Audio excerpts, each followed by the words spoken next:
Parallel Lives of the Noble Grecians and Romans by Lucius Mestrius Plutarchus, known as Plutarch. You're going to come on a bike ride with me, take you through a little bit of my life, and show you a little bit of what I know. So, excuse me if it's a little rough. I'm trying something new, seeing if it works out. If it doesn't, won't have to do it again. But I think you're in for a little treat. I think this is kind of cool.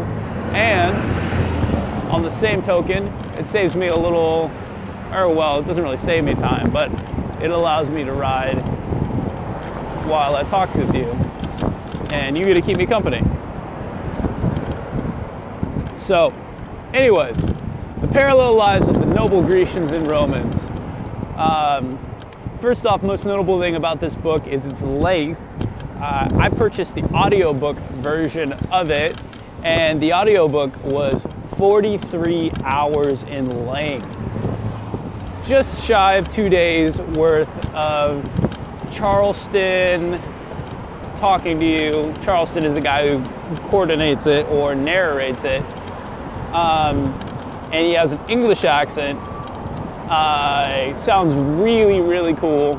Kind of adds to the kind of mystique of the book. And if you do so desire to go pick this up and get through all 43 hours, it is actually a really valuable and good read, and I will continue on now to tell you why it is such a good read and why I am talking about it. First of all, I like history. I like seeing the patterns of what's happened in the past and kind of comparing it to now. I think it illuminates what is true to human nature minus the contemporary edge, so to say, that we have with technology and how advanced we think we are. The core human principles that we exhibit, or the core human tendencies that we exhibit, such as jealousy, honor, valor, virtue, sophisticated thought,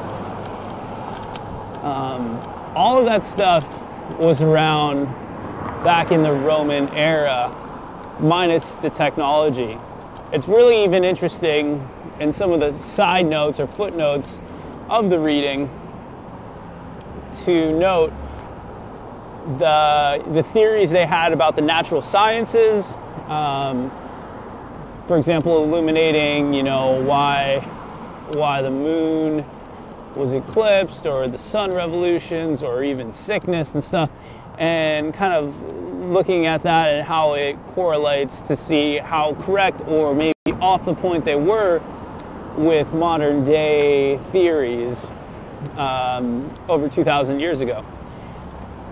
So, on to the book.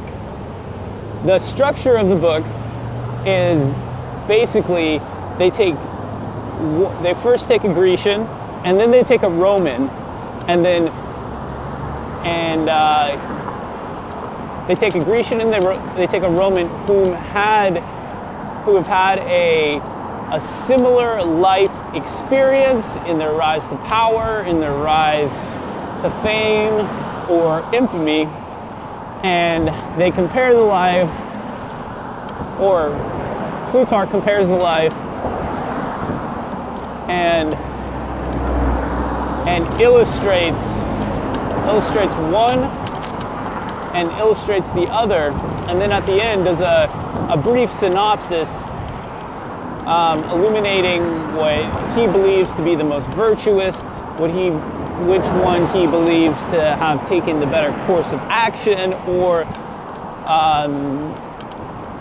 achieved more honor or valor in his lifetime. And then he goes on to the next person and the next topic.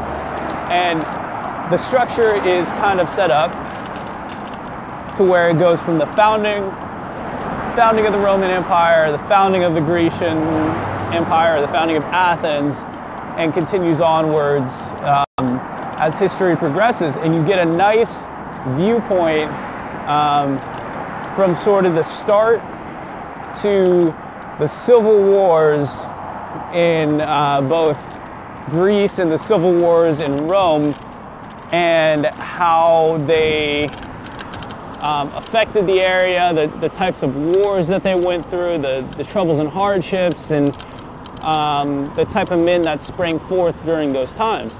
And this last point, the type of men that sprang forth, is something I'd like to point out. The most valiant, most well-known people were the people who came forward and were leaders in the most turbulent, the most uncertain, and the most violent times.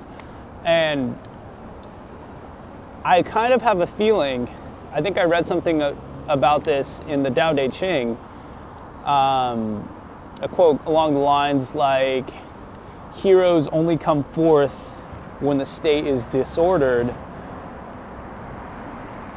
And that quote seemed very, very relevant to the history of the ancient Grecians and Romans.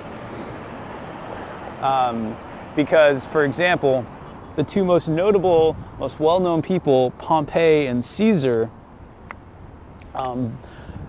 both Romans, and they both were actually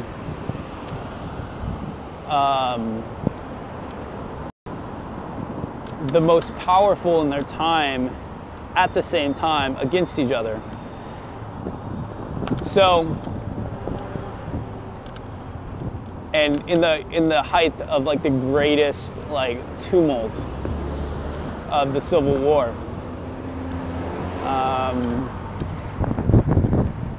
And I'll talk about a little bit about them later. So, some cool little tidbits or overall facts or patterns that I'm going to take of this book for you. One was that life back in the day was fucking bloody, and today we live in such a civil world, even though we hear about all this bullshit everywhere. The amount of war that they went through, the amount of bloodshed, and the commonality it was for them to kill each other or make sacrifices of people or put people in slavery was shocking, even to me. Even though I kind of knew that this had gone on, it was a little bit shocking. Two, they were a little bit superstitious back in the day.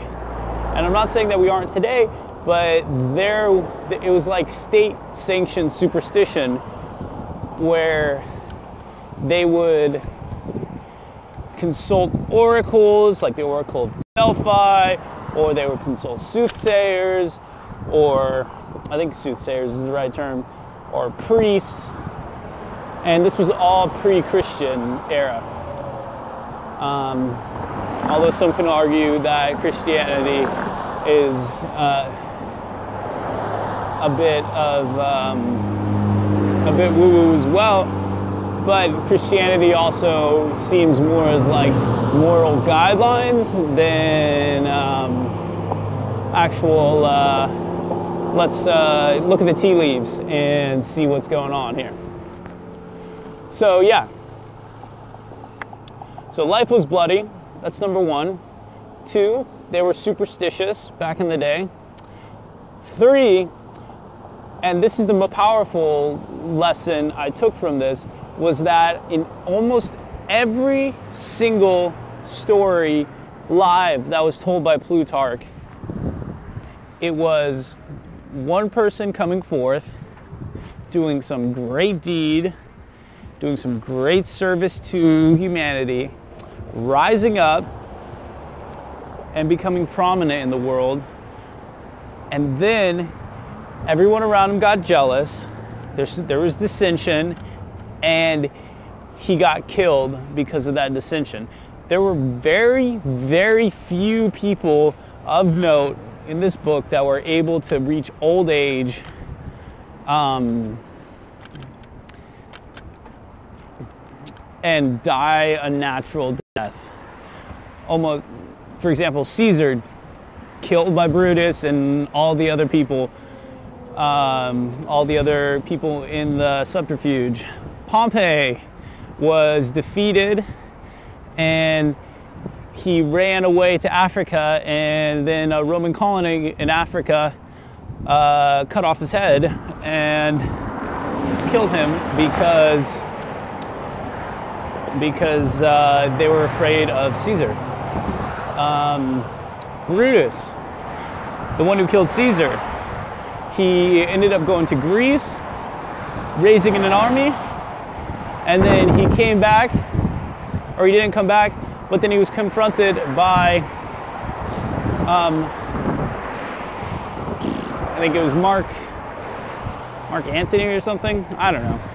One of the guys, one of the big dudes, with another Grecian army, and he thought, well, he lost due to poor planning and judgment, and he killed himself.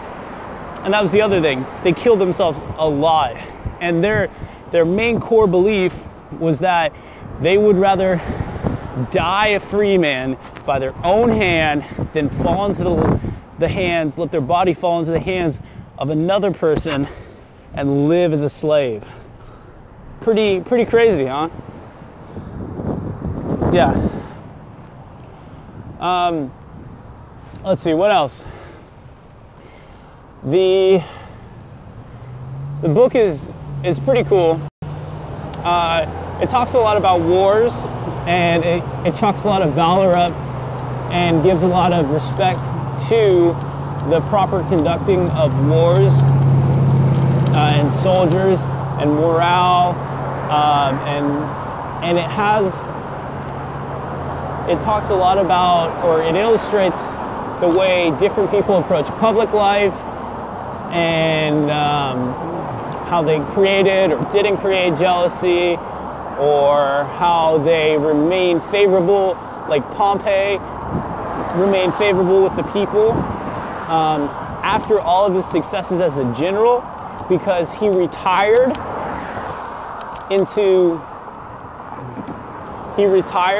a very private life once he was a private man, and did not come out as much, so his name was not tarnished by the jealousy of the people always seeing him and seeing his pomp and having access to him. Other ways people evaded the jealousy part were that they refused gifts and refused to take money from people who tried to give it to them, and in that way they looked to like shun the envy of other people. Although there was also such a thing as hoarders of virtue, people who were too virtuous, and these people also inspired envy in other people as well. And this was through because they just thought they were too good and thought they were too pure, and there was almost like they elevated themselves above their fellow man and created created dissension because they made themselves quote unquote better than their other man, and ended up getting themselves killed or put out of office or whatever. The public seemed to be a lot more forgiving on average throughout all these different stories of the lives to someone who was licentious and had a lot of follies and faults than they did of someone very virtuous or hoarding in his wealth. And the fact is that human nature isn't really that different today as it was back in the day 2,000 years ago.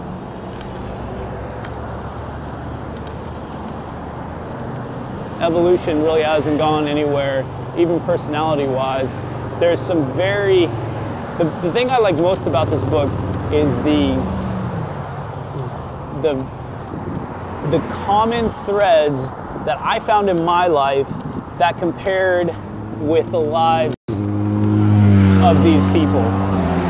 Not in the way of like great and bold and all that bullshit, but in the very human nature of the reactions of like the little jealousies, or of like the feeling for virtue or honor, or the fear, or how, you know, what they would call people living effeminately